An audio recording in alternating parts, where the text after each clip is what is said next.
نحمده ونصلي على رسوله الكريم أما بعد أعوذ بالله من الشيطان الرجيم بسم الله الرحمن الرحيم إن هذا القرآن يهدي للتي هي أقوم صدق الله العظيم ہمارے واسطے بخشش کا ہر سامان لے آئے امام الانبیاء دنیا میں جب قرآن لے آئے مچی ہے کفر میں ہلچل بہت کوہرام برپا ہے مچی ہے کفر میں ہلچل بہت کوہرام برپا ہے سنا ہے جب سے آقا پر عمر ایمان لے آئے سنا ہے جب سے آقا پر عمر ایمان لے آئے حکم مستحکم اور حاضرین محفل قرآن پاک ایک مکمل دستور حیات ہے جس کی تعلیمات مکمل طور پر فطرت انسانی اور عقل سلیم کے عین مطابق ہے قرآن کریم حق و باطل کی کسوٹی ہے قرآن کریم کفر اور شرک میں فرق کرنے کا ایک بہترین آلہ ہے بلکہ یوں کہہ لیجئے یہ مقدس کلام زندہ جاوید رہنما ہے خود قرآن کہتا ہے ان هذا القرآن یہدی للتی ہی اقوم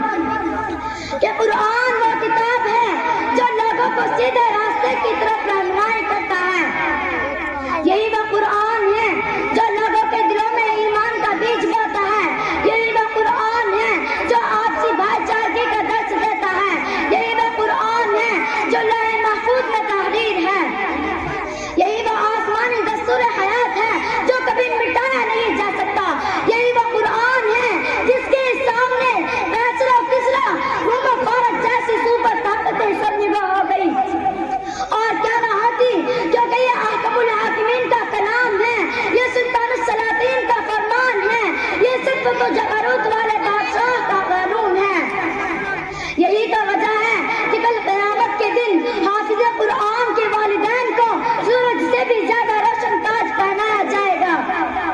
یہی نہیں بلکہ کل قیامت کا میدان ہوگا اور ایسے 10 آدمی جن کے لیے جہنم واجب ہو چکی ہوگی حافظ قرآن اپنے رب کی بارگاہ میں سفارش کرے گا پروردگار عالم اس کی سفارش قبول کرے گا اور ان کا اس حافظ قرآن کی برکت سے نجات عطا ہوگی حاضرین محفل قرآن دیکھو تو صحیح قرآن انسانیت کو کیا تعلیم دیتا ہے دیکھیے جن لوگوں پر یہ قرآن اترا ہے ان لوگوں کی دنیا میں کوئی حیثیت نہیں تھی اقوام عالم کے پلڑے میں ان کا کوئی وزن نہیں تھا نہ سیاسی حیثیت تھی نہ معاشی حیثیت تھی لیکن جیسے ہی وہ قرآن کے دامن میں آئے ہیں تو قرآن نے ان کی زندگیوں کے اندر انقلاب پیدا کر دیا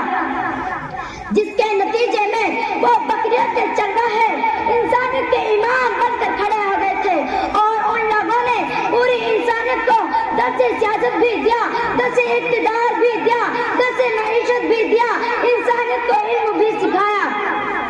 اور دنیا کو یہ بتا دیا کہ دنیا والوں اس قرآن کے اندر وہ قوت ہے وہ جان ہے کہ اس قرآن کے دامن میں آنے والے جب اس قرآن کے دامن میں آتے ہیں تو ان کی کیفیت کیسا بدلا کرتی ہے دنیا نے دیکھا قرآن کے دامن میں آنے سے پہلے ابو قحافہ کا بیٹا ابو بکر تھا قرآن کے دامن میں آیا تو قرآن کریم نے اسے صدیق اکبر بنا دیا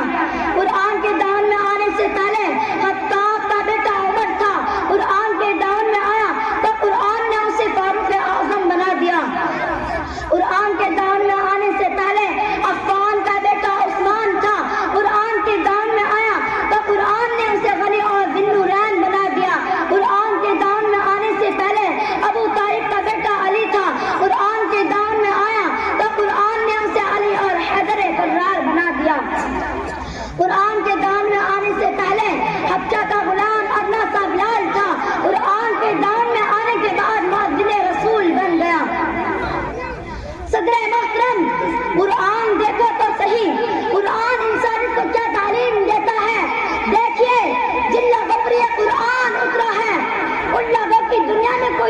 نہیں